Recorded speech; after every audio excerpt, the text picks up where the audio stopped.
Howdy folks, Jay Boone down here at Emerald City Guitars in lovely downtown Seattle. Today, my pick of the day is a bass. And I play a lot of bass, so naturally I am drawn to cool vintage basses.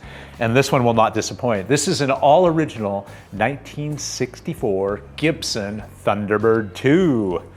Man, and the Thunderbirds are the coolest. Look at this thing, man.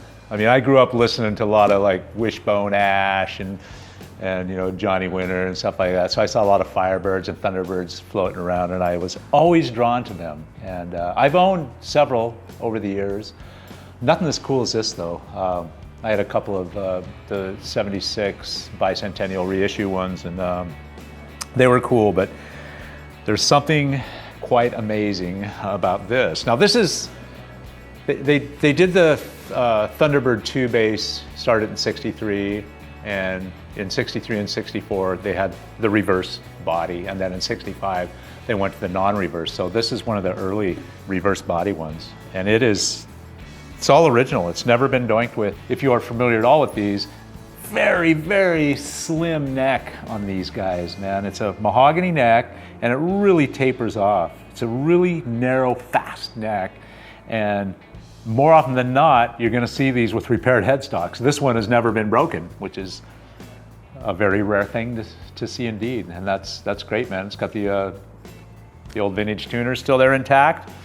Flip it over here. Now this is a mahogany body, mahogany neck, Brazilian rosewood fretboard with the dot inlays, a single powerhouse Gibson pickup right there in the middle.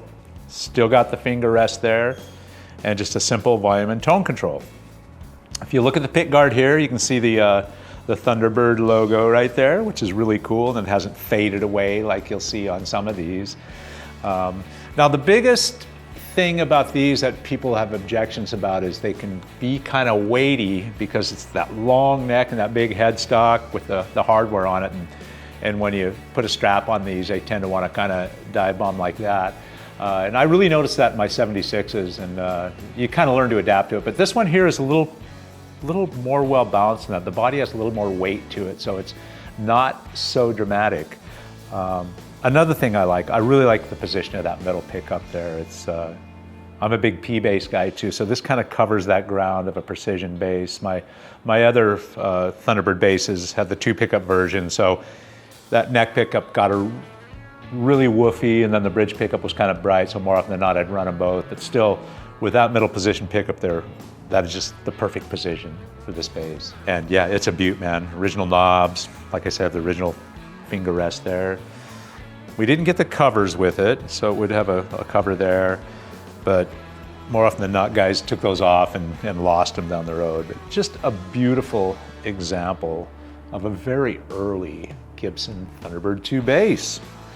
And this one too has the original case, which is really cool. I never had an original case with any of mine, and really tried hard to find cases for those, and they're hard to find. So this has the original Gibson case for this classic old bass.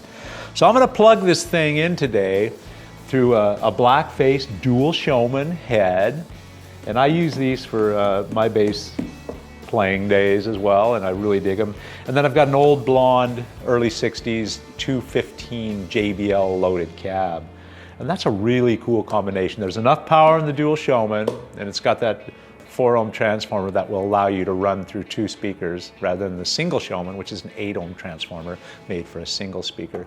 This is a rock and bass rig right here, man, and I have a feeling this old T-Bird bass is going to sound pretty hefty through it. So let's plug this thing in and see what it does.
That's my pick of the day, an original 1964 Gibson Thunderbird II bass. See you next time.